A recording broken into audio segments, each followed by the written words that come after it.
जय श्री राधे। पूज्य श्री सद्गुरुदेव भगवान के चरणों में प्रणाम। आज पूज्य श्री भाई जी कहते हैं कि 30-30 साल साधना करते हो गए परंतु अब तक कुछ हुआ नहीं। सच्ची बात यह है कि क्षमा कीजिएगा, साधन किया ही कहाँ। साधन तो हम दिन भर इसके विपरीत करते हैं। घड़ी आध घड़ी पोथी लेकर बैठ गए और दिन भर आचरण इसके विपरीत किया।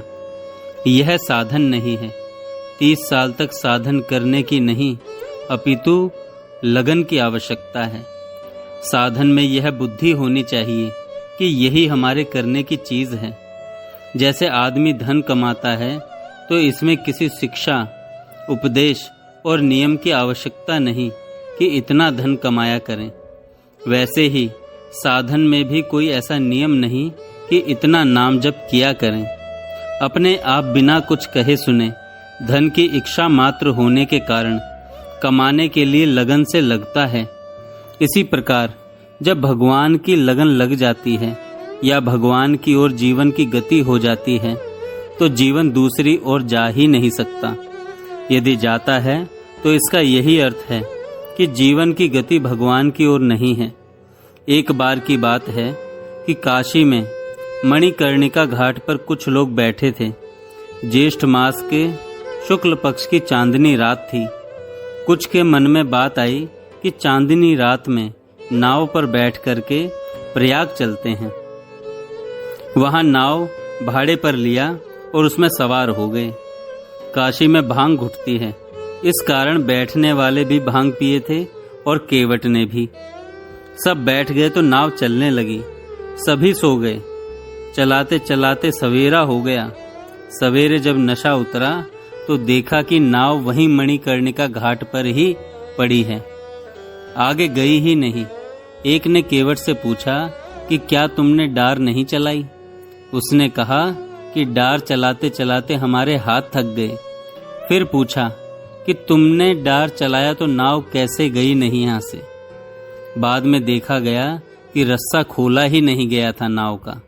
इसी प्रकार हम लोगों ने साधना की कहाँ, रस्सा बंधा ही है। रस्सा बांधे रखकर कहते हैं कि भगवान हमें मिले ही नहीं। अरे उधर तुम गए ही कहाँ? रस्सा खोलो और भगवान की ओर नाव ले जाओ, फिर तुरंत वहां पहुंचोगे।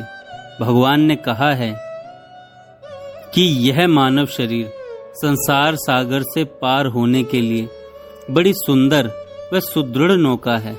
प्लवम सुकल्पम।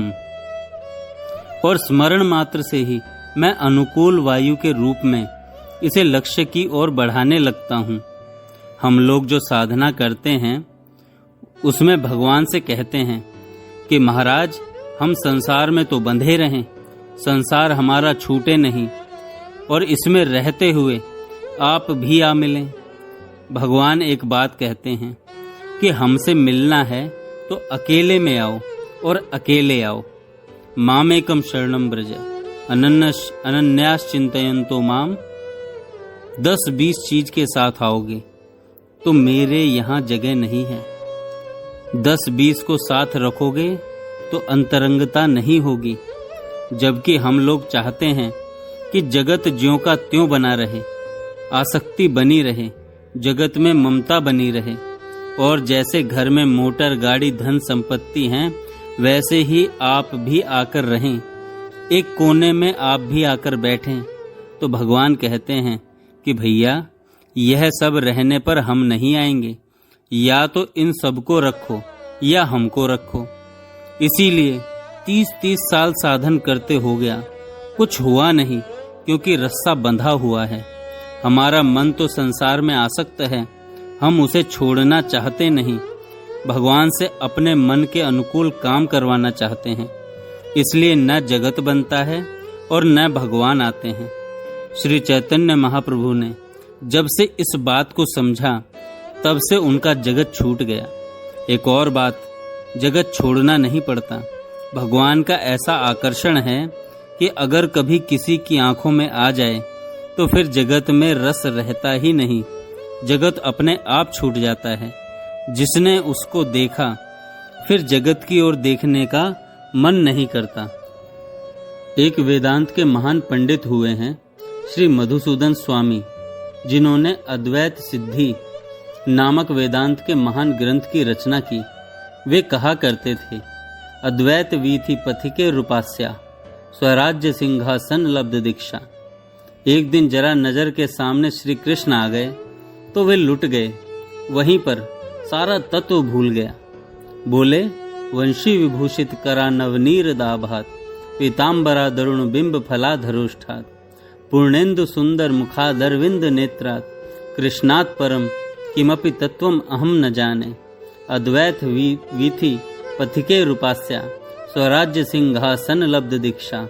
शठेन केनापि वयम हठेन, दासी कृता गोप वधु विटेन। उन पर जादू हो गया। बोले, मैं था कैसा? अद्वैत वीथि पथिके रूपास्या, अद्वैत के मार्ग पर चलने वाले लोग मुझे पूजते हैं, मेरे पास आकर के ज्ञान प्राप्त करते हैं। मेरी स्वराज्य सिंहासन पर दीक्षा उपलब्ध हो गई थी। मैं ऐसा था, परंतु शठेन के नापि वयम हतेन। किसी शठ, श्री कृष्ण को शठ कहने में इन्हें आपत्ति नहीं। श्री कृष्ण के द्वारा हर लिया गया और उसने मुझे अपना दास बना लिया। जब इस प्रकार की स्थिति होती है तब क्या जगत सूझता है? वेदांत की प्रतिष्ठा अगर ठीक हो जाए, नित्य अनित्य वस्तु का विचार अगर ठीक हो जाए, तो नित्य अनित्य वस्तु का विचार होने के बाद यदि वैराग्य वास्तव में प्राप्त हो जाए तथा षड संपत्ति आ जाए और मोक्ष की तीव्र इच्छा पैदा हो जाए, तो क्या वह संसार की ओर जा सकता है? यदि जाता है तो समझा जाएगा कि उसका वैराग्य, वेदांत और प्रेम झूठा है। जब यह बात समझ में आ गई कि यह संसार असत्य है, अनित्य है, दुखमय है, इसमें कहीं सुख नहीं, नित्यता नहीं, सत्ता नहीं, तो इससे क्या विराग हुए बिना रहेगा? विराग होने पर क्या मन इंद्रियों के वश में रहेगा? यह संपत्ति प्राप्त हो जाने पर क्या उसको मोक्ष की तीव्र इच्छा नहीं होगी? मोक्ष की तीव्र इच्छा होने पर क्या संसार का आकर्षण बना रहेगा? कदापि नहीं। इसी प्रकार प्रेमी भगवत प्रेमी है। भगवान का सौंदर्य और माधुर्य जब किसी के ध्यान में आ जाता है तो उसके बाद क्या वह अपने में रह सकता है? उस झांकी की ओर हमने झांका नहीं। हम मंदिर में जाते हैं तो देखते हैं कि भगवान की पोशाक कैसी बनी है, उनका गहना कैसा है, परंतु जो भगवान का वास्तविक रूप सौंदर्य है उसे नहीं देखते। वहां जाकर हम विषयों में पड़ जाते हैं। दर्शन दो तरह के होते हैं, एक भगवान का और दूसरा भगवान के श्रृंगार का। श्रृंगार का दर्शन भोग दर्शन है। श्रृंगार जिससे श्रृंगारित है, जिसके साथ रहकर श्रृंगार स्वयं धन्य हो गया है। जो श्रृंगारों का श्रृंगार है, उन भगवान को हम नहीं देखते हैं। इसलिए हमें मंदिर में जाकर के भी भोग ही दिखाई पड़ता है। माना सावन का झूला उत्सव देखना है तो हम विचार करते हैं कि किस मंदिर में जाएं। किसी गरीब भक्त के यहाँ ज्यादा श्रृंगार नहीं है तो क्या वहाँ भीड़ होती है? यदि बिजली नहीं है, तमाशा नहीं है, खेल का सामान नहीं है, खिलौने नहीं है, मनोरंजन की चीज नहीं, बढ़िया स्वर से गाने वाला नहीं, तो हम लोग उस मंदिर में नहीं जाएंगे। भले ही पुजारी महान भक्त हो, चाहे भगवान ही उसके वश में रहते हों, हम लोग उस मंदिर में जाएंगे जहाँ बड़ी सज्जा सजावट हो, जहाँ बड़ी अच्छी पोशाक हो, जहाँ बड़े अच्छे खेल के सामान हो, खिलौने हो। फिर कहेंगे यहाँ अच्छा है, हमने इतना बढ़िया झूला तो कभी देखा ही नहीं, बड़ी भीड़ है। हम वहाँ भीड़ और झूला देखने जाते हैं, भगवान को देखने जाने हैं। भगवान को देखने जाना है। जिसका मन भगवान में रम जाता है, उसका मन फिर जगत की किसी भी वस्तु में आकर्षित नहीं होता। उसको तो भगवान का स्वरूप सौंदर्य और माधुर्य ही सब ओर से सब समय खींचता रहता है, वह दूसरी ओर जाता ही नहीं। जय श्री राधे।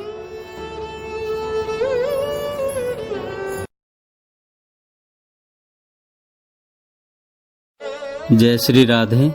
पूज्य श्री सद्गुरुदेव भगवान के जय।